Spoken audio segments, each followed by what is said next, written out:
ಕಾರ್ಗಿಲ್ ವಿಜಯೋತ್ಸವದ ಫಲವಾಗಿ ಚನ್ನರಾಯಪಟ್ಟಣದ ಕೆಆರ್ ವೃತ್ತದಲ್ಲಿ ವಿವಿಧ ಸಂಘಟನೆ ವತಿಯಿಂದ ಪಂಜಿನ ಮೆರವಣಿಗೆ ನೆರವೇರಿತು. ಶಾಸಕ ಸಿಎನ್ ಬಾಲಕೃಷ್ಣ, ಮಾಜಿ ಸೈನಿಕರ ಸಂಘದ ಅಧ್ಯಕ್ಷ ಎಂ ದೇವರಾಜು, ಅಧ್ಯಕ್ಷ ವೆಂಕಟೇಶ್, ಕಾರ್ಯದರ್ಶಿ ದೇವೇಂದ್ರ, ಗೌರವಾಧ್ಯಕ್ಷ ಪುಟ್ಟರಾಜು, ನಿಂಗರಾಜು, ವೆಂಕಟಸ್ವಾಮಿ, ಕೇಶವಮೂರ್ತಿ, ಗಣೇಶ, ಟಿಎಪಿಸಿಎಂಎಸ್ ಅಧ್ಯಕ್ಷ ಮೆಡಿಕಲ್ ವೆಂಕಟೇಶ್, ಕ್ರೀಡಾ ಭಾರತೀಯ ಮುಖ್ಯಸ್ಥರಾದ ಅಶ್ವಿನಿ, ಸ್ನೇಹ ಅಂಕಂ, ರೂಪಾ, ರೇಖಾ, ತಾರಾ, ಹಿಂದೂಪರ ಸಂಘಟನೆಯ ಮುಖಂಡರು, ಲಯನ್ಸ್ ಮತ್ತು ರೋಟರಿ ಕ್ಲಬ್ನ ಪದಾಧಿಕಾರಿಗಳು ಉಪಸ್ಥಿತರಿದ್ದರು. ಕೆಆರ್ ವೃತ್ತದಿಂದ ಹೊರಟಂತಹ ಪಂಜಿನ ಮೆರವಣಿಗೆಯು ಬಿಎಂ ರಸ್ತೆಯ ಮೂಲಕ ಸಾಗಿ ಹಳೆ ಬಸ್ ನಿಲ್ದಾಣದಿಂದ 40 ಅಡಿ ಆಂಜನೇಯ ದೇವಸ್ಥಾನದವರೆಗೆ ಸಾಗಿ ಪುನಃ ಅಲ್ಲಿಂದ ಕೆಆರ್ ವೃತ್ತಕ್ಕೆ ಆಗಮಿಸಿ ಪಂಜಿನ ಮೆರವಣಿಗೆಯನ್ನು ಸಮಾಪ್ತಿ ಮಾಡಲಾಯಿತು.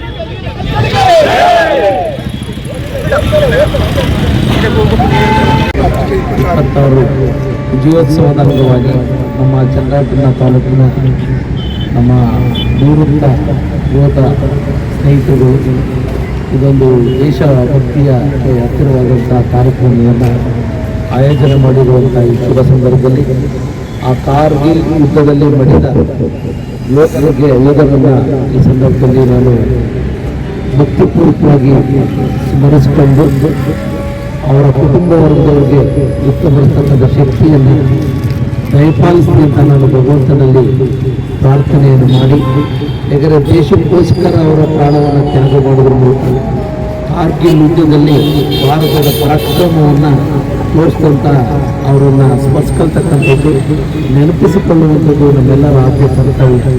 ಯಾಕಂದರೆ ಈ ದೇಶದಲ್ಲಿ ನಾವು ಹುಟ್ಟಿದೀವಿ ಅನ್ನೋದ್ರಿಂದ ಈ ದೇಶಕ್ಕೆ ನಮ್ಮ ಸೇವೆ ಎನ್ನುವುದು ದೇಶಾಭಿಮಾನ ಪ್ರತಿಯೊಬ್ಬರ ಹೃದಯಾಳದಲ್ಲಿ ಇರಬೇಕು ಅಂತಕ್ಕಂಥ ದೃಷ್ಟಿನಲ್ಲಿ ಇವತ್ತು ಅವರು ಹಿಂದೆ ಹೋದರೂ ಕೂಡ ಅವ್ರ ದೈವವನ್ನು ಮುಂದೆ ಅವರ ಹೆಸರಿನಲ್ಲಿ ನಮ್ಮ ಯೋಧರ ಒಂದು ಎಲ್ಲ ಭಾರತೀಯ ನಾವುಗಳು ಸ್ಮರಿಸಿಕೊಳ್ಳುವಂಥದ್ದು ನಮ್ಮೆಲ್ಲರ ಆಟ. ನಾನು ಕೂಡ ಆ ಕಾರ್ಗಿಲ್ ಭಾಗಕ್ಕೆ ಲೇ ಲಡಾಖ್ ಆ ಒಂದು ವ್ಯಾಪ್ತಿಗೆ ನಾವು ನಮ್ಮ ಎಸ್ಟಿಮೇಟ್ ಕಮಿಟಿನಲ್ಲಿ ಕೂಡ ಹೋಗಿ ಪ್ರವಾಸವನ್ನು ಮಾಡಿದಂಥ ಸಂದರ್ಭದಲ್ಲಿ ಆ ದೇಶ ರಕ್ಷಣೆ ವಿಚಾರದಲ್ಲಿ ಆ ಯೋಧರು ಒಂದು ಎದೆಯೊಡ್ಡಿ ಅವರ ಸೇವೆಯನ್ನು ಮಾಡ್ತಾರಲ್ಲ, ಅದಕ್ಕೆ ಖಂಡಿತ ಬೆಲೆ ಕಟ್ಟಲಿಕ್ಕೆ ಸಾಧ್ಯವಿಲ್ಲ ಅಂತಕ್ಕಂಥ ಮಾತನ್ನು ನಾನು ಈ ಸಂದರ್ಭದಲ್ಲಿ ಹೇಳಲಿಕ್ಕೆ.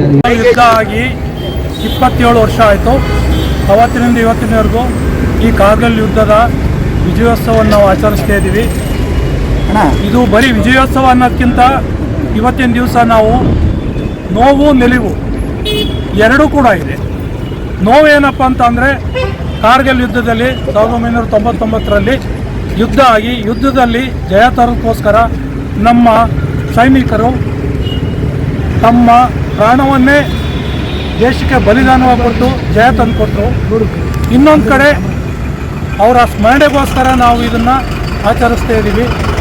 ಅಂಥ ಕಷ್ಟ ಪರಿಸ್ಥಿತಿಯಲ್ಲಿ ಅಂದರೆ 17-18 ಸಾವಿರ ಅಡಿ ಎತ್ತರದಲ್ಲಿ ಇದ್ದಂಥ ಸೈನಿಕರ ದುಶ್ಮನ್ಗಳನ್ನು ಹೊಡೆದೋಡಿಸಿ ಆ ಪೊಸಿಷನ್ ಕ್ಯಾಪ್ಚರ್ ಮಾಡೋದು ಸುಲಭದ ಕೆಲಸ ಆಗಿರಲಿಲ್ಲ. ಇದು ವರ್ಲ್ಡಲ್ಲಿ ಒಂದು ಮೈಲ್ ಸ್ಟೋನ್ ಅಂತಲೇ ಹೇಳಬೇಕು. ಅಷ್ಟೊಂದು ಕಷ್ಟದ ಪರಿಸ್ಥಿತಿನಲ್ಲೂ ಕೂಡ ಎದೆಗುಂದದೆ ತಮ್ಮ ಗುರಿಯನ್ನು ಮುಟ್ಟಲೇಬೇಕು ಅಂತೇಳಿ ಹೋರಾಟ ಮಾಡಿ ಜಯ ತಂದುಕೊಟ್ಟಂಥ ಅವರನ್ನೆಲ್ಲ ನಾವು ಇವತ್ತು ಸ್ಮರಿಸ್ತಾ ಇದ್ದೀವಿ. ಇದು ನಮ್ಮ ಧರ್ಮ ಅಂತ ಹೇಳೋಕ್ಕಾಗಲ್ಲ, ಜೊತೆಗೆ ಇದು ನಮ್ಮ ಕರ್ತವ್ಯನೂ ಕೂಡ.